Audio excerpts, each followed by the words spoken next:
ব্যাখ্যাকাৰক হিসাবে সুদূৰ লখিমপুৰৰ পৰা আমন্ত্ৰণ কৰি আনি আপোনালোকৰ শীৰ্ষণ দৰ্শন কৰাৰ লগতে বেদ বেদান্তৰ সাৰ ভাগৱতৰ ওপৰত দুআষাৰ আলোচনা কৰাৰ যি সুযোগ প্ৰদান কৰিছে তাৰ বাবে মই কেউকি পৰিয়ালটিলৈ মোৰ আন্তৰিক শ্ৰদ্ধা আৰু সেৱা নিবেদিছোঁ। গতিকে আমাৰ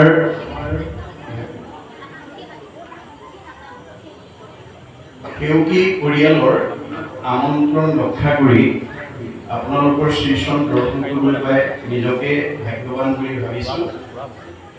আৰু ইতিমধ্যে আপোনালোকে দশম স্কন্ধৰ ৰুক্মিণী স্বয়ংবৰ এই আধ্যা পাঠকৰ শ্ৰীমুখেদি শ্ৰৱণ কৰিলে। এতিয়া আমি মূল বিষয়বস্তুলৈ যোৱাৰ আগতে কেউকিৰ এই যি মহান কাৰ্যসূচী ভাগৱত পাঠ ব্যাখ্যা অনুষ্ঠানৰ যি মাহাত্ম্য, ইয়াৰ যি গূঢ়তা, ইয়াৰ যি তাৎপৰ্য, তাৰ ওপৰত আপোনালোকৰ মই অকণমান দৃষ্টি আকৰ্ষণ কৰিব বিচাৰিছোঁ যে আজি কেউকি পৰিয়ালটিয়ে যদিও স্মৃতিৰ উপলক্ষে 4 দিনীয়া কাৰ্যসূচীৰে ভাগৱত পাঠ ব্যাখ্যা অনুষ্ঠান অনুষ্ঠিত কৰিছে বুলি চিঠিত উল্লেখ কৰিছে, তথাপিও বেদৰ মতে, মহাপুৰুষৰ মতে, শাস্ত্ৰৰ মতে তেৰাই এই 4 দিনীয়া বলিৰ যজ্ঞ অনুষ্ঠিত কৰিছে। ভগৱন্তই যাবৰ সময়ত উদ্ধৱ কৈছিল,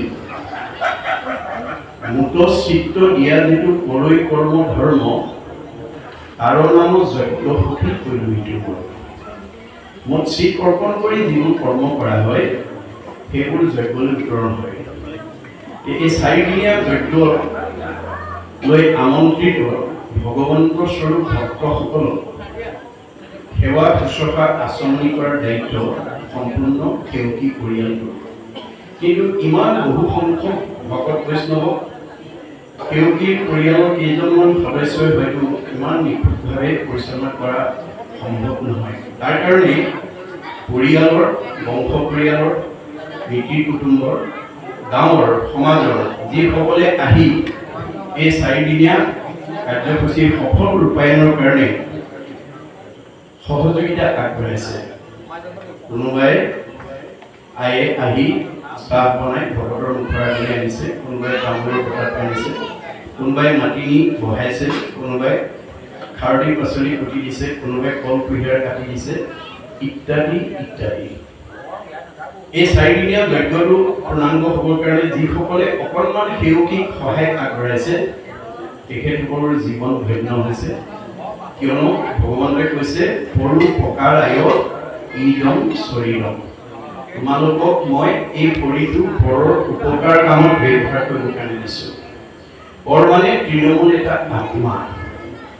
আত্মা মানে মই, পৰিয়াল মানে মই, সমাজ মানে মই, অনুষ্ঠান মানে মই, প্ৰতিষ্ঠান মানে মই, দল মানে মই, সংগঠন মানে মই, জড়জগত মানে মই, জীৱ জগত মানে মই, নিখিল জগত মানে মই।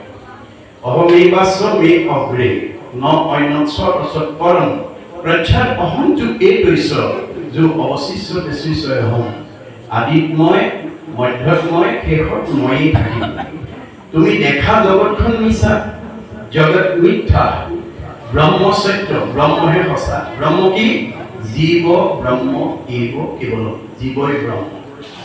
অৰ্থাৎ আমি ৰাতিপুৱা শুই উঠাৰ পৰা গধূলা হোৱালৈকে তৃণমূল এটা আত্মাৰ পৰা পৰিয়াল, সমাজ, অনুষ্ঠান, প্ৰতিষ্ঠান, দহৰ উপকাৰ কামত যদি আমি এই শৰীৰটো প্ৰয়োগ কৰিব পাৰোঁ, তেতিয়া সেয়া হ'ব আমাৰ কাৰণে অক্ষয় পুণ্য।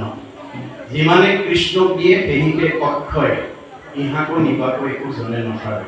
আজি আপোনালোকৰ চিপাহী গাঁৱৰ যদিও এঘৰ সেউকীয়ে অনুষ্ঠানটো পাতিছে, কিন্তু ইয়ে যজ্ঞ অনুষ্ঠিত কৰিছে।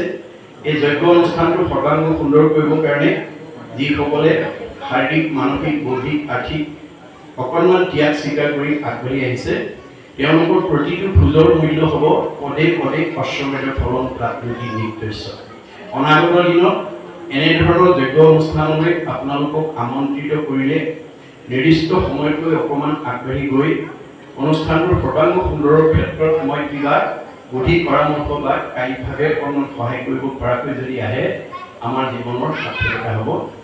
দ্বিতীয়তে এই অনুষ্ঠানটো তেখেতে 4 দিনীয়া কাৰ্যসূচীৰে অনুষ্ঠিত কৰিছে। ই এটা বৰ ব্যয়বহুল কষ্টসাধ্য অনুষ্ঠান তেখেতে কৰিছে। হয়তো তেখেততকৈ বহুত এইখন গাঁৱত বেছি আৰ্থিক সবল বা বিভিন্ন দিশত অগ্ৰসৰ লোক থাকিব পাৰে, কিন্তু এনেকুৱা পবিত্ৰ কৰ্ম চবেই কৰিব নোৱাৰে। এইটো আমাৰ ভাগৱততে উল্লেখ আছে। শতকোটি জন্মান্তৰে হুৱে মহাভাগ, নৰহৰি অপজিতে তেবে পাৱে লাভ, তাতো যেবে মূৰগায়া ভৈল যাক প্ৰতি, সেহিহে কৰিব পাৰে আমাতো ভকতি। আজি হাজৰিকা পৰিয়ালৰ ওপৰত ভগৱানৰ কৃপা পৰাৰ কাৰণেহে এনেকুৱা অনুষ্ঠান এটা তেখেতে 4 দিনীয়া কাৰ্যসূচী কৰিবলৈ সক্ষম হৈছে আৰু মনতে ভাবিছে।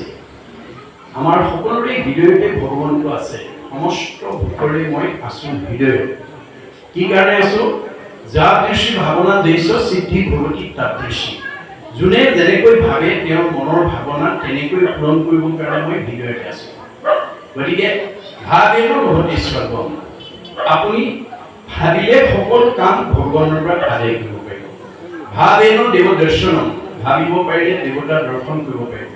ভাবেনো লভতে পৰম জ্ঞানম, ভাবিব পাৰিলে পৰম জ্ঞানৰ অধিকাৰী হ'ব পাৰিব। তস্মা ভাৱ অৱলম্বন। আমি ভাল কাম এটা কৰিম বুলি ভাবিব লাগিব। তেতিয়া আপোনাৰ মনৰ ভাৱনা সকলো ভগৱন্তই পূৰণ কৰি দিয়ে। নাভাবিলে বহুত ধন টকা পইচা থাকিলেও এনেকুৱা পবিত্ৰ কাৰ্যসূচী, আজি 4 দিনীয়া কাৰ্যসূচীত যিসকল মানে লোক আহি ভগৱন্তৰ ভক্তই কৃষ্ণ কথা শুনিলে, তেওঁলোকৰ জন্ম জন্মান্তৰ কাৰণে অক্ষয় পুণ্য সঞ্চিত হৈ গ'ল। গতিকে হাজৰিকা পৰিয়ালৰ জৰিয়তে আমি ঈশ্বৰৰ কথা শুনি জন্ম জন্মান্তৰ কাৰণে পুণ্য সঞ্চয় কৰাৰ যিটো সৌভাগ্য পালোঁ, আমাক যি উপকাৰ কৰিলে তাৰ কাৰণে পৰিয়ালটোৰ কি হ'ব? বেদে কৈছে পৰোপকাৰায় পুণ্যম। আনৰ উপকাৰ হোৱা কৰ্ম কৰিলে আমাৰ সেউগীৰ পুণ্য অৰ্জন হ'ব। গতিকে এই কথা ক'লোঁ। দ্বিতীয়তে যে আমি এই ভাগৱতটো কিয় শুনিব লাগে, কিয় পঢ়িব লাগে, এই কথা ভাগৱততে উল্লেখ আছে।